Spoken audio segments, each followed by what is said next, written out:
everybody, this is Allie Online. This video is part of my Eat the Rainbow Vegan Challenge. This is 24 hours of eating red foods.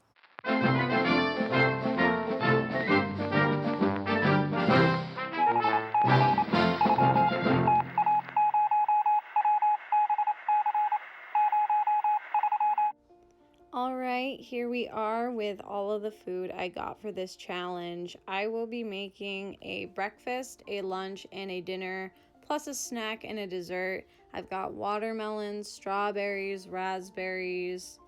I have that red pepper. I've got the organic sweet beet crackers, some small red beans, Outshine watermelon fruit bars, roasted garlic, marinara sauce, red lentil pasta. I actually won that in a giveaway. Potatoes, okay, so I'll get into the details of all of this, but basically this is everything that I have, and let me show you everything that I made with them. Starting off with breakfast, we have this tree line strawberry cream cheese and the beet crackers, blah blah blah. You can see the spread here. I turned that into this lovely plate of food that was so very good. The crackers, I wish I ate more throughout the day. I thought that I could have them as a snack, but I actually just had some for breakfast. They were really good with the tree line strawberry cream cheese and the fruit plate with raspberries, watermelon, strawberries, and the smoothie was just a strawberry smoothie. I did have soy milk, which wasn't red, but I kind of thought,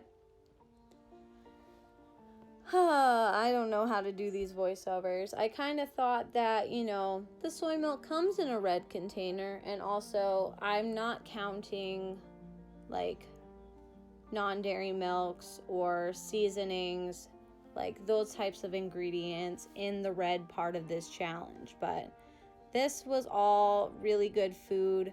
I really enjoyed it.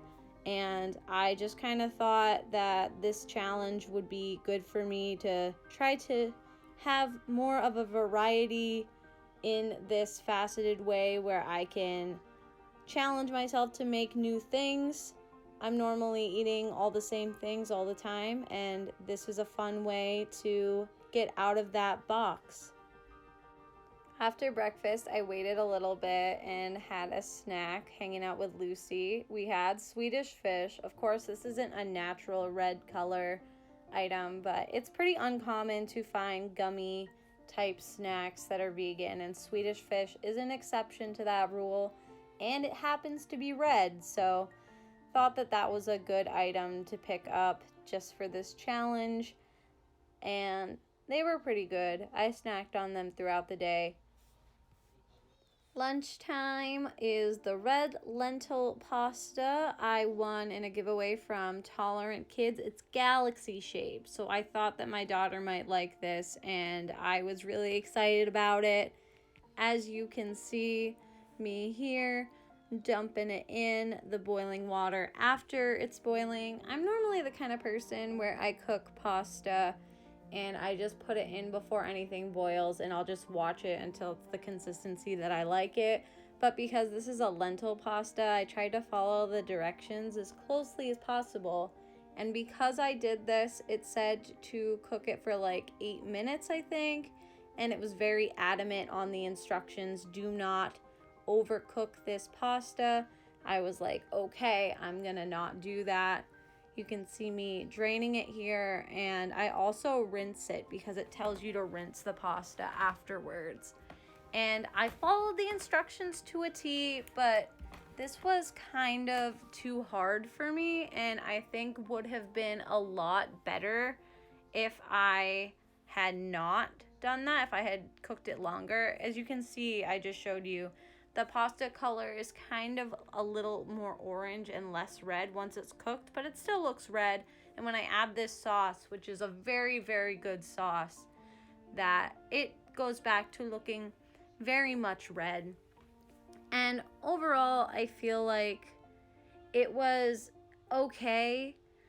I just really, really wish that I had cooked it longer because it was a little hard to chew. I kind of just scarfed down my bowl and force myself to eat it. It was a good source of protein. And yeah, this is what it looks like with the sauce. It's very red. Got myself this big bowl of it here. You can see my mom in the background organizing something in the fridge, I guess. Hey Mom, what's up? Shout out. And yeah, that's me making my bowl. What do you think of this red day so far? Look at that. Colorful. Lucy's wearing a red shirt, being festive. She really liked the pasta, but I think she wanted it to be less chewy also. She really liked the sauce because she wanted it. And she would eat the pasta and then she'd spit it out after she chewed it up for a bit because it wasn't tender enough for her or for me. Let's be honest here. This one was just a little bit of a fail, but I forced myself to eat it. And I mean, they're cool shapes, like not a bad pasta at all, just needed to be cooked longer. So that's that. Now it's time for dinner, the burritos that I made. Okay, so I've got this lemon beet hummus, the red beans, the red potatoes, which I know are white on the inside, but don't come at me. And this is the reddish bread I could find. It says tomato on it. Tomatoes are red, so yeah, we've got those tortilla lavish. And then we also have this red pepper, which I forgot about originally. I don't really eat pepper, but I'm trying something new. And okay, I'm going to address this again. The inside of the potatoes are white. I decided as an executive decision when I was out shopping that I was going to get these because as I was getting all the ingredients, like I found the beans, I thought, you know, I could probably make a burrito if I find a red tortilla, found that, and I was like, well, this needs to have a little more substance in it other than just like a red pepper, some hummus, some beans. Like, we need some more substance in this tortilla. And I thought, well, these are called red potatoes, so they should count, right? And you know, I am gonna count them.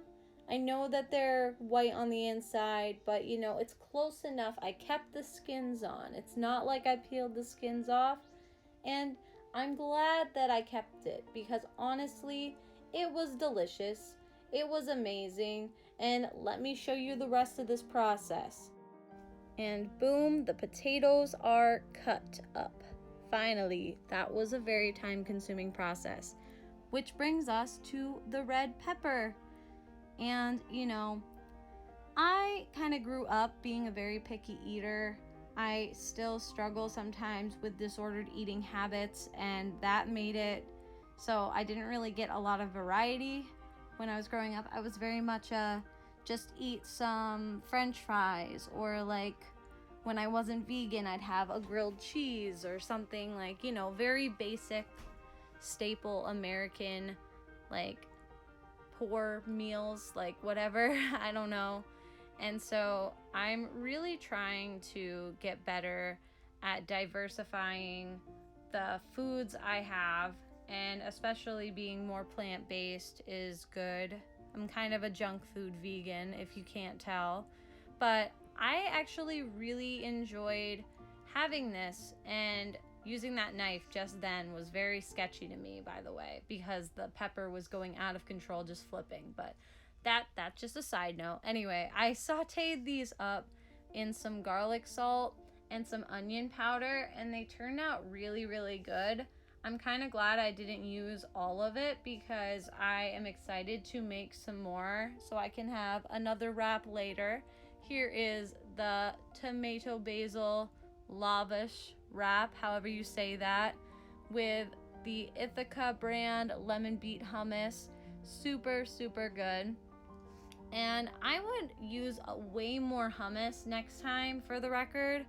I was kind of being stingy with it. I didn't know if the flavor would overwhelm everything. It didn't. I think that it actually complemented everything pretty well.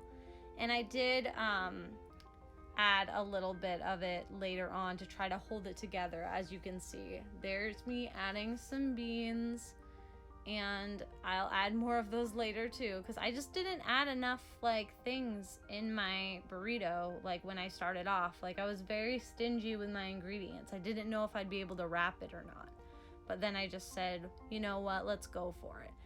There were the potatoes, and here are the red peppers, which were so good. Like, I'm surprised that these things all came together just in my brain, like when I was shopping and I saw all the red ingredients, and then it was like, okay, well, let's make this with it. And this is what the inside looked like. It's super red looking and interesting, and I just really love this challenge so far. Like, this is probably my favorite meal of this challenge. As you can see, I added way more ingredients. I actually used all of the peppers that I made. And this is me trying to fold the burrito. I think it went better than I planned for, but still not great. I added some hummus to the bottom that you're about to see if it would hold together more, but I think it would have been way better if I had actually just spread hummus around the entire tortilla in the first place, because then it would have all been sticking anyway. I love this shot of me cutting this because it really resembles how I felt in this moment of just triumph that I made this, but you know, it's still me, so something's got to go wrong probably. Half of my food falling out of my plate. It was so good though. Like, this is a genuine face of just food like heaven right now. I will make that again. I'm excited to make that again. This brings us to the end of the video. My dessert was this Outshine watermelon bar, just made with fruit, really simple. I liked it. I don't know like what else to say. I'm really happy about doing this series. This first challenge was so rewarding, and I'm excited to bring you an orange day at some point in the future, so please subscribe if you want to see that. And thank you so much for watching this video. Leave me a comment and a like down below, and be sure to subscribe. Okay, like, bye.